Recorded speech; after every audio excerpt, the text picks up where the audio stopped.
Welcome back to the Return on Life podcast. My name is Randy Dyck, and I have an exceptional, really exceptional guest today. I've only known this individual for less than a year, but what we've put together, accomplished, and connected on and collaborated on has been phenomenal. His name is Ted Cawkwell. Ted is out of Saskatoon, Saskatchewan. We're going to dive deep into, his past, his present, his future, because we're talking about you. We're talking about you as agents and what you need to do to really create an incredible life. Incredible doesn't mean just money. I mean, that's a big part of it. Money makes everything go around. But we're going to talk about how to structure your life as a realtor and how to get the most out of it and how to create wealth. And I don't mean just financial wealth. I mean, wealth that is beyond just money. So, Ted, I welcome you here, and I'm so excited to have you and really excited about this podcast. Yeah, thanks for having me, Randy. I'm super excited about this as well. Building wealth and building a better life is something that really fires me up. I love sharing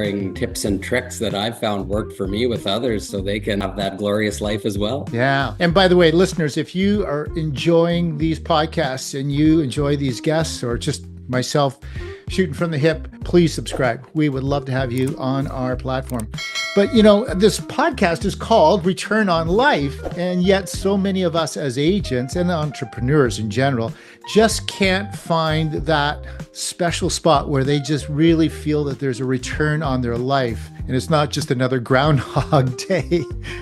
Ted, take us back because, we don't all just land here. We've come from somewhere. How did you arrive here? Maybe give us a bit of a journey of your story. Oh, well, I'll give you, I guess, sort of my life business story. And if you wanted me to tap into a different story about how I got here of working less and earning more, that's a slightly different story. But, I've, been a serial entrepreneur. I had my first business at 23 years old, and that was a grain farm in Northeast Saskatchewan. I'm a fourth generation farmer on both my mother's and my father's side of my family. So come by the farming honestly. It's literally in my blood, and started to learn a lot about that industry in particular, but also business. And, within a few years, I had multiple businesses. I bought a high clearance sprayer when they were a brand new technology. So I did custom spraying for other clients. And then I got into tourism businesses. I started doing, guided snowmobile tours in the boreal forest and started renting out ice fishing equipment. And that whole thing evolved into me building one of the most luxurious and most remote fishing resorts in Canada. And at that time, I exited from farming, went into that. One time had 4 fishing resorts. Wow. At different price points. And then I moved on from that into doing like a little bit of consulting for other businesses, helping them with strategic planning, business planning. Marketing was probably my specialty. And after that, I landed in real estate. And I've been a realtor for about 13 and a half years. And I've found success in this business because I had a PhD in it when I arrived. All my cumulative knowledge from the other businesses gave me the skills and acumen I needed to do really well here. So I know people were looking at me as a realtor and going like, what are you doing? And I didn't know for the first couple years. And then I finally figured it out. It's like, I've done all this before. I've done the hard work. I've put the pieces in the puzzle. I've failed enough times that I know what to avoid. I've succeeded enough times that I know what works. And a lot of those things were applicable to real estate. Absolutely. Well, PhD in my world means piled higher and deeper. I'm not sure what your PhD was, but piled higher and deeper. Interesting. I'm going to go back to the fishing lodges. You had different price points, which is really interesting because what you had learned from each different client at different price points probably really has served you well in real estate. And of course, in real estate, so many agents charge different fee structures, and I think they attract different people because of their fee structure. Is that correct? Is that how you would sum up your lodges? Yeah, well, our flagship lodge was an ultra luxury lodge. So we had clients flying to the float plane base in private jets. We had NASCAR drivers. We had all these, TV celebrities and really high profile clientele. And so I learned how to speak to them, how to communicate with those type of people. And, now in Saskatchewan farmland, I work with some of the largest clients. So some of my clients are billionaires, and running large scales at farms. So I learned from those high profile clients how to, you just live in that world, navigate, communicate, I guess is the biggest thing. And back to your commission question, the one thing I did learn is, for me, and I have maybe a unique model, but you never drop your price. You just create more value. And so I learned that with the high end lodges, they don't really care what the price is. You just have to create value for them. These are business people. If they're, back then it was like, $1,000 a day, but in today's world with inflation, it'd be, double or triple that. So those type of people value their time highly and they just want quality. So in farmland real estate, when I started, almost everyone was 5%, a flat 5. And over the past, decade, most of them have dropped to half of that or less. And I'm still at 5, but I have team members. I have all these things. We add value. We keep adding more and more and more value. So we charge more, but we put more money in their jeans. And that was my takeaway on the commission structure moving over. You just don't drop your price. Well, in the absence of value, then people start questioning, the charge, whatever that charge is, whether it's in retail or real estate. It's always about the value that you're adding, and the experience that you're giving the person across the table or across the counter. Yeah, so important. I want to maybe just pause here and say, listen, folks, do you realize who you have in front of you? This is an agent that performs at such a high level, many years, like not one, not two, not three, not $4 million.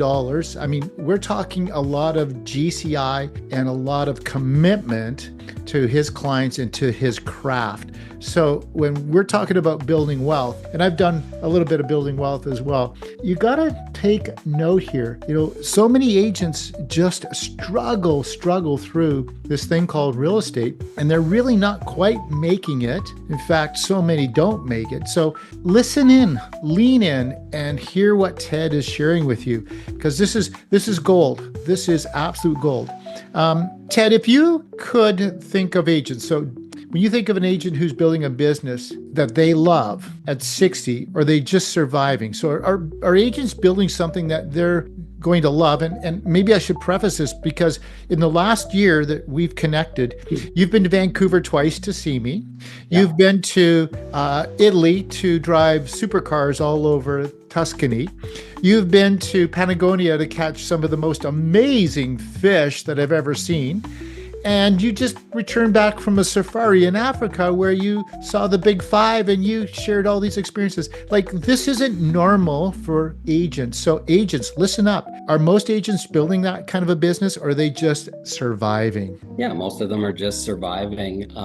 I think it comes down to a belief system, right? You either believe you're worthy or you believe you're not worthy of that commission, of that life, and you have to believe to receive. And I get it, that's not easy. So you have to fake it till you make it. And, I do a bit of coaching of some agents, and I was speaking to one the other day, and she was like, well, I want to do this holiday and I want to do this. And I said, you just have to book it. Like, just book it. Well, I don't have the money. Well, I don't have the time. I'm just like, get your credit card out, book that trip, and then take radical action to do whatever it takes to pay for it. And so what I try and teach agents in my coaching is, when we're talking about time blocking in your calendar, time block your own personal time first. Book the kids' soccer game in there. Book the date night with your wife or husband. Book that safari to Africa, whatever's on your bucket list. Life is short. Build it in, find a way, and then you build the work in between that stuff.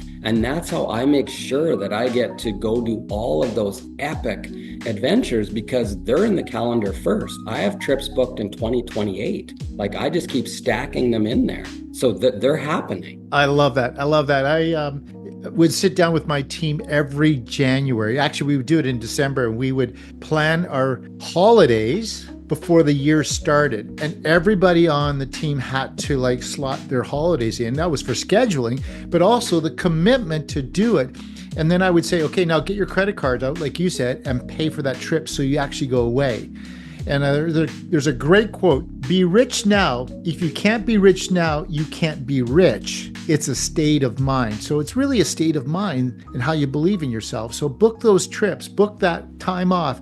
think that you're rich enough to go and do it, and you will go and earn it. You will definitely go and earn it. Let's say you're at the starting line. You're an agent. You just banked $50K. You haven't saved up. You haven't created any legacy of wealth, literally nothing. And you just earned a $50,000 commission check for the first time. What would you tell that agent to do, Ted? Pretty easy. I don't have to go too far back in time to being at that place.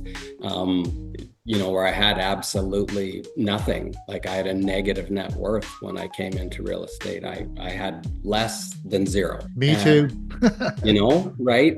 And so what I learned was I got into a percentage game, right? And I was going to put X percent back into my business. And at that time on day one, it was marketing because I didn't have a team or anything. So I was going to spend X percent of that $50K on marketing. And then I was going to, put X percent of that $50K away, invest it, right? And so if you work off of percentages, it doesn't matter if it's a $5,000 check or a $500 check or a $50K check or a $500,000 check. You build out your percentages. And for the investing part, I think the important part is you just have a certain amount of money come off each check or out of your bank account each month. And it just goes and you don't have to transact. And so love that. And here's where I see a lot of agents struggling. They don't pay their taxes. They're delinquent on taxes. And that's the first thing that I tell agents to, take 30% of their check and just put it in another bank account,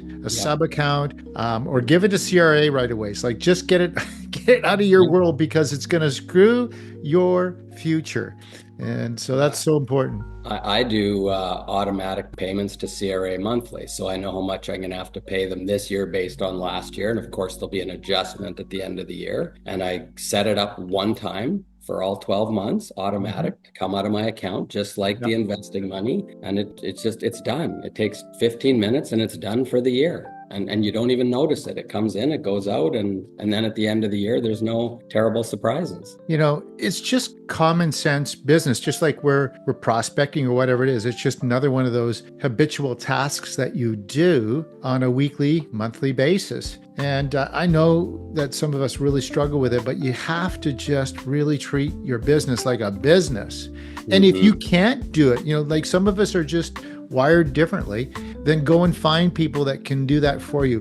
Like the numbers side of my world is that's just not who I am. I just don't live there much. But I have the most amazing accountant that just keeps me on track and makes sure that there's nothing missed when it comes to taxation, because that can be a scary, scary place to be. Yeah. For all you listeners, please subscribe. Hit that subscribe button right now because Ted's just dropping absolute gold nuggets here for you today. What's a wealth building opportunity that's hiding in plain sight for us as entrepreneurs and realtors? Well, I'd probably start with the simplest of simple, because I don't think that every realtor is a savvy investor. I don't think every realtor is going to go, build up 20 rental houses and manage that, or build up a commercial portfolio or farmland portfolio. There's certain few, I have a lot of my wealth is in farmland and I love that space. But I think for the average realtor, it's just taking, like I said earlier, having a set amount of money come out of your account every month and just put it in an index fund, like an S&P 500. It grows at 7%. It's not amazing, but it's not terrible. And then there's only two equations that you have to calculate: how much you're putting in and how long you're leaving it in for. So you can work this backwards from your goal. If your goal is, I need $1 million by the time I'm 60, or if it's 5 million or whatever the number is, then you work it backwards. How much a month do I have to put in and how long is it in there? And then that just magically happens. Compound interest is magic, and you just have to have it just taken out. If your average income as a realtor is $100,000 a year, you average your last 3 years, and you decide you're going to do, 10%, then you just go 10,000 divide by 12, and that's 800 and some odd dollars every month go out of your account into this fund, and you can calculate how long you have to work. And hey, and if you raise your income to 200,000, kick that up, keep that 10% number. And it's absolutely phenomenal. If you grab your calculator, your phone, and you go out over 20, 30 years, it is going to blow your mind how much money you have in there. I love that. Love So that. keep it simple. Like you Right. don't have to be picking stocks and buying dips and following the charts. Just put it in something safe, like Yeah. and just or hire a broker, right? And just tell them if you want low risk, medium risk, or high risk, and they'll do it for you. Like you're doing with your accountant, hire someone that has that skill and don't spend any time on it. Like this might be an hour to a year to set it up. You don't ever think about this. It doesn't matter if the stock market's going up or down. You just walk away. You're not touching it for 30 years. Yeah. There's a great quote about that. You're either creating your future or living in the past. And if your past has not been so rosy, start thinking about the future and start putting some money away. So important. One of the things I think a lot of us struggle with is actually treating ourselves like we're clients. And I remember I would see these fantastic deals and I'd automatically think, okay, who can I sell this to? Because there is a commission waiting for me if I sell it to somebody. But guess what? There's still a commission waiting for me if I sell it to myself. And here's the thing, treat yourself like a buyer. Actually physically block off days of your month to say, I am a bona fide client today to myself, and get deep into the market. I mean, you want to talk about safe? Real estate is the safest, greatest investment that you can make. And you're in the game and you're not buying it yourself. Come on. So I know you've done this many, many times. Do you actually set aside time to say, I'm going to treat myself as a bona fide client today? Or do you just see the deal and go, okay, I need that? I block off time in my calendar to work on the business, not in the business. And so, I mean, that's kind of a cliche, but I actually block off time. And in that time, I'll do a myriad of different things, right? So it might be doing a deep dive into the market. It might be looking at an opportunity. And, you and I were talking before the camera got rolling about intuition. And, I have a really strong intuitive sense. So I typically just know if something's the right deal to go into or not. I always do my homework and look at the numbers, but I trust my gut pretty good. So maybe that's not a skill that everyone's honed, but all of my business decisions are basically made by my gut. It's interesting. We don't all have all the gifts. We're not gifted in all areas. And you talk about this gift that you have. Gosh, if you're a real estate agent and you're not feeling that intuition, find a real estate agent that's in your office or in your town and say, can you help me with this? And get out of the way. Let them earn the commission if they're going to serve and help you. I have literally bought property from somebody else and had them help me buy the property because it wasn't my area of expertise, yet I wanted to have that in my portfolio. Like, don't think that you can't reach out to somebody else in your office, in your town, to have you or help you with that. I'm sure you've helped a few agents along the way as well. Oh yeah, I'm constantly helping agents. That's something I'm passionate about. And I don't buy my own properties. I use other agents. And I believe in realtors, right? Like, yes. So I think that this is just my own belief. So I believe there's a bit of a conflict of interest sometimes. And so I just step aside. And when I'm buying my farmland properties for my investment portfolio, I'll use another agent to buy that for me. And hey, I'm a bit of a control freak, so I'll sometimes guide them on how the offer should look. And maybe maybe tell them this thing or this thing, but I'm not the agent, right? And same thing when I used to be involved in residential real estate where I owned rental properties, and I used other agents to buy and sell them. Yes. And one of the things that really can mess up a deal is emotion. And of course, when we're serving and helping others, we see how emotion creates a roller coaster of highs and lows. Well, why would that do that for yourself as well? So I always seek advice of others when I'm buying or selling property, because it's my emotion that is clouding my sight, my vision, my mental intuition So I often reach out to others for support on that, and everyone should do that. And this is what you're basically saying you do as well, Ted. Anything you want to add to that? Well, the only other thing is I love what you said about emotion. It's so true, because even when I have another agent, I still have that emotion. I just have a buffer, because we get emotional about these things. It's hard not to be. You're passionate, you're excited, you're fired up. And so whenever I get in that state, I always tell myself, give yourself the advice you'd give your client.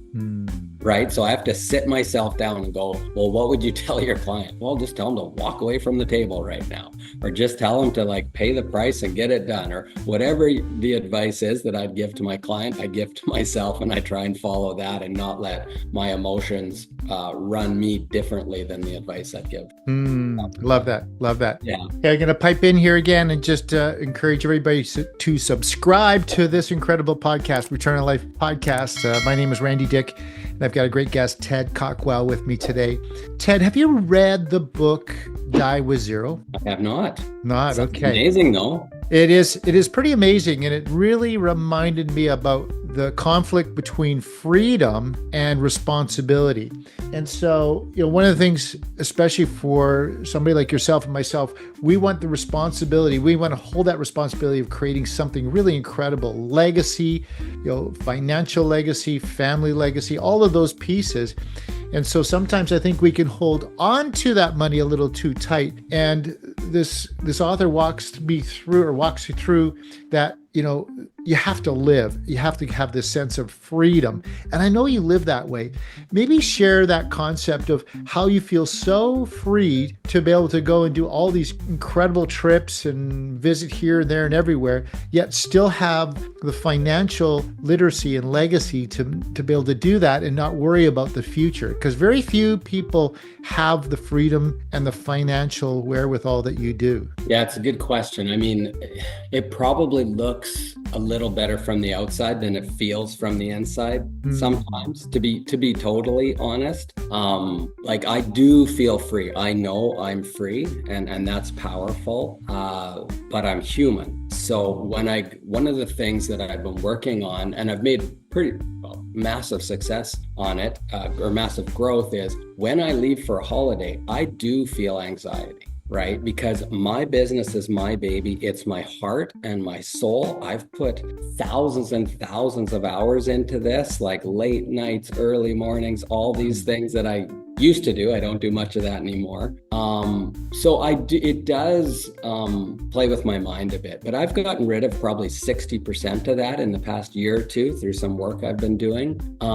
But like I said, I just book those things. I know that life is short, and so I want to spend time with my friends and my family and do the vacations. So I just book them and do them. Like, if you want freedom, be free. It's that simple. I'm not sure if I'm answering your question. Well, you are. Yeah, you are. And one of the things I think is that you found that place, but it didn't come because of a free ride. I mean, you worked extremely hard. And I think we need to let our listeners know that you have to put a lot of energy. You have to be a bit obsessed by creating this to get there. It just doesn't come, with ease. It comes with a struggle and an obsession, which I know you've had, but you get there eventually. So you can live in, have a mediocre life, a mediocre financial life, not do many things, or you can press on the gas pedal and go hard to create something for the future. And I think that's what you've done throughout your life in many, many ways. Anything you want to share to that before I ask the next question? I've got a really good question here for you. Yeah, well, I will comment on that. I mean, the first 25 years of my working career, I worked about an average of about 80 hours a week for 25 years. There you go. And, I mean, it wasn't what the average person's doing in an hour. Like, I was on it, like wide open, redlining 80 hours a week, getting massive amounts of things done. And I had that much to show for it. Nothing, Randy. Like, I had moments of massive success and massive failure, and it was up, down, up, down, up, down. And at the end of the 25 years, when I was coming into real estate, I had nothing. And so you have to be obsessed. Like, who would do that? Like who would work 80 hours a week for 1 week, 2 weeks, 3 weeks, 4 weeks, a year, a decade, multiple decades?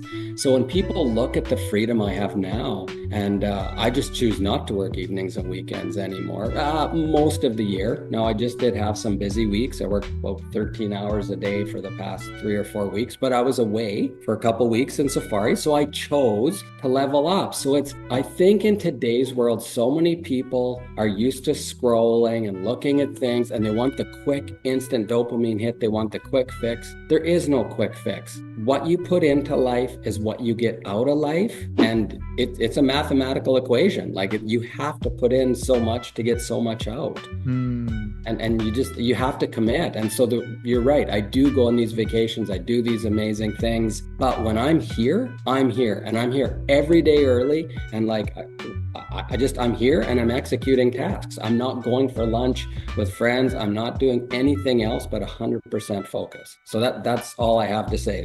There's no easy ride. You have to commit fully. There is no easy ride, which begs me the question of, is there a belief or a money belief or a success belief that you had to kill in yourself to grow? 100%. In 2016, I had a real estate coach and he hosted something called the Millionaire Summit. And it was in Newport Beach, California. And I went down, there were 70 people at the event and I made 1.3 million that year. You had to make $1 million to be invited to the Millionaire Summit. And I figured out pretty quickly from top income to bottom, I was the bottom in the room. There was people 5, 10, 15 million in income that year. And that's back when I was still working 80 hours a week. And I got talking to these people late at night, early in the morning, going into breakfast early. What are you doing? What's your secret? They were all working 40 to 50 hours a week. And I left that thing frustrated, mad. I was angry for weeks. I didn't know why, but it was because it was breaking down my belief system that my parents, that my aunts and my uncles, my workaholic family had told me. You have to work hard to get ahead. You have to work hard for your self-worth. Your self-worth comes from your work. That's how you define yourself. And I left that with all those agents I respected so much. I could just see they were winners and they weren't doing that. And so I came home and I changed my life. And it took a few years and I still work on it because I can easily fall back into that trap. But I don't work weekends and evenings very much anymore, just on occasion when it's needed. And I take time off and I have a different belief system. I don't believe that my self-worth comes from my hard work. I have a mantra: work less, earn more. I still want to earn more and grow my business, but I don't have to do the things I used to do because I don't believe that anymore. You know, it's interesting. I still would say that I have that belief in me. The hardworking, nice guy. You know, the harder I work and the nicer I am, the more money I will make. And it's a bit of that underdog mentality where you like being on the bottom. You like adversity almost. You almost have an addiction with that because it becomes so ingrained in you. And I really appreciate that response. And you don't always have to be the hardest working guy. You do need to be a nice guy and a good guy and build a lot of trust with people. But what a great way to unpack that for me. Thank you for that, Ted. Anything that you want to share before we go into a speed round? I know you probably have processed this a little bit. Anything that you really think we should be bringing to the surface? I'm just going to reiterate what I said earlier about building wealth. I know so many realtors that are making $200,000, $300,000, $400,000, $500,000 a year, and their net worth is a little bit equity in their house. That's it. They're not saving for a rainy day, and they're living a glorious lifestyle now. They have a nice house. Their kids are all in sports. They've got nice clothes. They have nice cars. But how are you going to retire when the money stops? And so I just want to tell people, please, please, please, please, please start taking a percentage of your check. If it's 5%, 10%, somewhere in that range, putting it aside, getting someone else to look after that for you. Because at the end of the day, when you go to step off and you don't want to sell real estate anymore, you'll be able to live that same glorious life with the cars, the houses, all the things for your kids, all the stuff you want, because you've planned ahead. And you only get so much runway. So you need to start doing that now. I wish someone would have told me this earlier in life. So I'm telling you, please, if you do anything this week, just get this done this week and do this for yourself, please. Well shared. Well shared. Well, let's go into speed round here. All And right, again, let's do it. subscribers, subscribe to that button right now. Let's go. But here's our speed round. So one book that rewired how you think about money. One book that Buy Back rewired Your it. Time, Dan Martell. Great book. Great book. Yeah. Yes. One daily habit that compounds your wealth mindset. One habit that really helps your wealth mindset. When I get to my desk, I lock in. I don't do anything else. I just execute the tasks on my to-do list from high priority down. Okay. Now, not everything is always unicorns and rainbows. So what's a bad decision, a financial bad decision you made? Well, I mean, even currently, I own a couple of rental properties in Costa Rica, and where there's lawsuits and lawyers involved. And, I've made some bad decisions with partners in businesses. I've lost a whole business once. I've lost about $1 million in another business recently. So I've made lots of bad decisions. I just make exponentially more good decisions. If you're in business and you're taking risks, which I encourage you to do, just make educated risks and just make few mistakes. Yes. You're not gonna hit a home run every time. No. No. You're gonna strike out sometimes, but you could still be the best hitter in the whole league. They strike out too. Absolutely. Absolutely. Finish this sentence. Most agents would be wealthier if they just took a percentage of their check and invested it. Love that. Love that. Ted, you lose it all today. What's your first move tomorrow? Back in real estate. Just top-notch client service. Just one amazing client at a time. Just get back on the horse and get going. I've done it many times before. That is awesome. Folks, that was gold. If you are an entrepreneur, if you're a real estate agent and you have not created financial legacy, it is on you, but you can still change that. You can turn that around today. Take what Ted shared with you. In fact, Ted, how could they reach out to you and you could give them some really tangible things they could do today?